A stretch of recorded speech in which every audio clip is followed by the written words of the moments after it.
good evening na. So, how's your dito experience so far being ambassadors? Great. Great. We are very happy, of course, to be part of a growing company, and sana ganoon din, happy din sila sa amin dahil talagang grabe yung good vibes talaga na dala nila, hindi lang sa amin kundi pati sa kanilang subscribers. Kasi imagine mo, 2 beses na rated #1.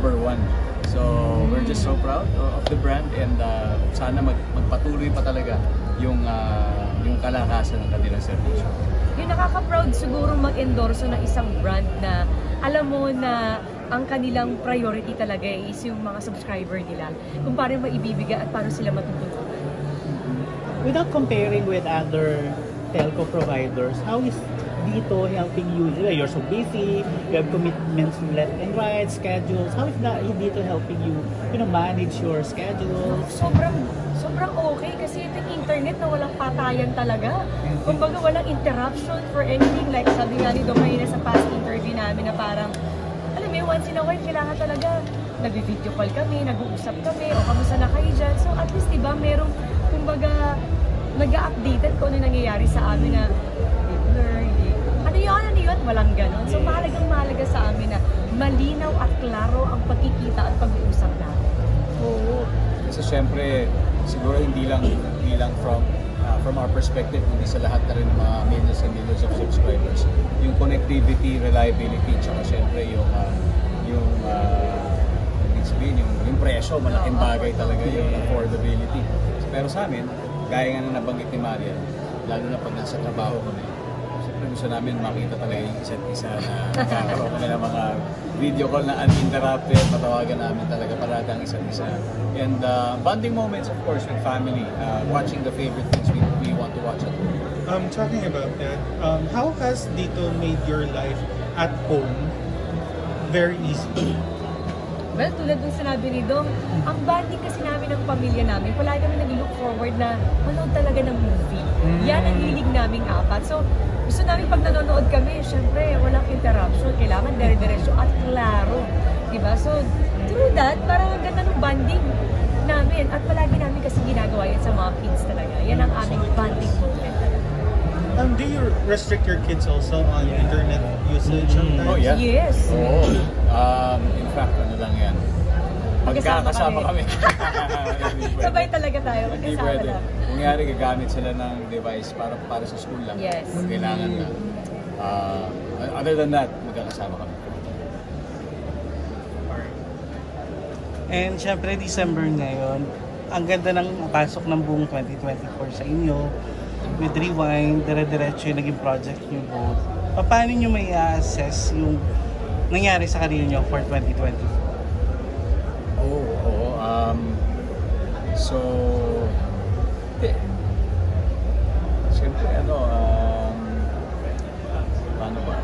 Ang hirap kasi i-assess, kasi ang hirap isa-isahin yung mga blessings na dumadating. So, i-reverse natin yung question. Sabihin natin na sobrang pasasalamat namin sa taas na pinotektahan kami, binigyan kami ng napakaraming biyaya na walang hanggang pasasalamat sa kanya at sa mga taong sumuporta sa atin. Parang kahit hanggang ngayon, parang di pa rin masyado nagsisink in sa amin na parang wow. So ang hirap i-assess, basta sa puntong ito sa buhay namin, wala kaming maisip kundi, Lord, salamat sa lahat ng biyayang ito. Tsaka parang bumabalik din kami parati dun sa mensahe ng movie. Kasi yun parang, it's really about spending time with the ones you love. Yun naman talaga yung yung parang theme.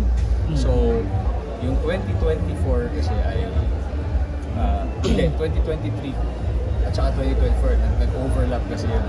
Yung naging sobrang busy talaga kami. Kaya itong 2024, masaya ako na medyo naging kalmado yung lahat ng nangyayari. At purposely ginawa ko talaga yun because I really want to spend time with my family. And yun yung para sa akin isa naging highlight. Yun sa lahat ng nangyari noong last quarter of last year leading up to at least first quarter of this year.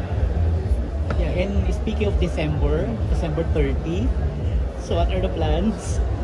No. Yeah. Anniversary, happy anniversary. Wala kaming grand celebration. Mhm. Pero malinaw sa amin na gusto namin to i-celebrate na kasama yung mga mahal namin sa buhay. At lalo na yung mga anak namin. Sabi nga namin parang mas maganda siguro at mas mauunawaan ng mga bata. Bakit ba may 10th year anniversary? Bakit ba kailangan i-celebrate to? Gusto namin na makita nila sa araw-araw na pagsasama naming dalawa. Ano bang ibig sabihin itong love na ito? So para sa amin, mas mahalagang yun ang makita nila kung ano yung everyday treatment namin sa isa't isa. Kasi we've been following yung social media nyo, and si Sia, si Sixto. Si Sia, grabe yung talent. Recently lang yung kumakanta siya. Mana sa kanya. Oo nga eh. So, Ikaw, Sample nga. actually alam mo, dinideny niya na hindi siya kumakanta. Sample Siya lang mga- talaga. Sample. Baka magulat sila. Ah, sige lang. Ako yung voice coach. yeah, so yun, speaking of which, ano nyo sinusupport yung mga gusto ng mga kids ninyo? Mga passion nila. Alam mo, meron kami sa bahay, minsan kapag magkakasama kami kumakain, tinatanong namin yung mga kids, like example, Zia, ano gusto mong gawin ngayon? O mama, I want to sing. Ganyan. O Sixto, ano gusto mo ngayon? Si Dada yung nagsasabi siya, Dada, I want to play basketball. So, binibigyan namin sila ng free will na sabihin sa amin kung ano yung mga bagay na gusto nilang subukan.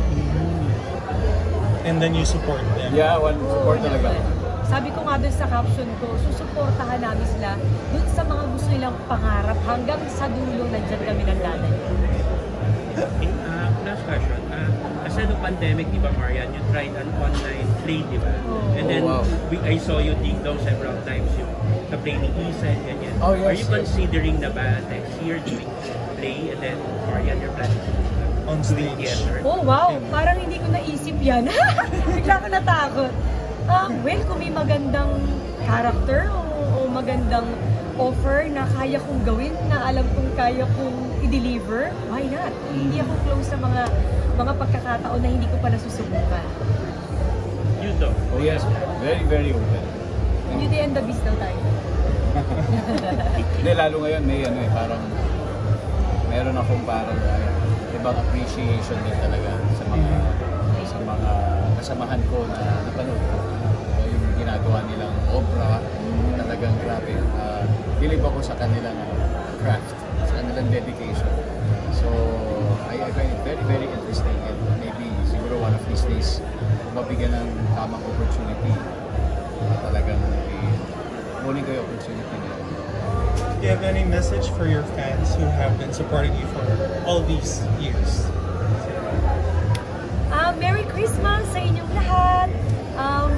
Maraming salamat. Sabi ko nga, simula nag-umpisa kami hanggang dulo ngayon, hindi kami magsasawang magpasalamat sa lahat ng mga taong nagdadasal para sa amin, sumusuporta sa amin, at ine-extend pa sa mga anak namin. Maraming salamat sa inyo. God bless you all. Pagpalain kayo. Thank you. Thank you so much. Salamat. Thank you. Thank you. Thank Can you. we have like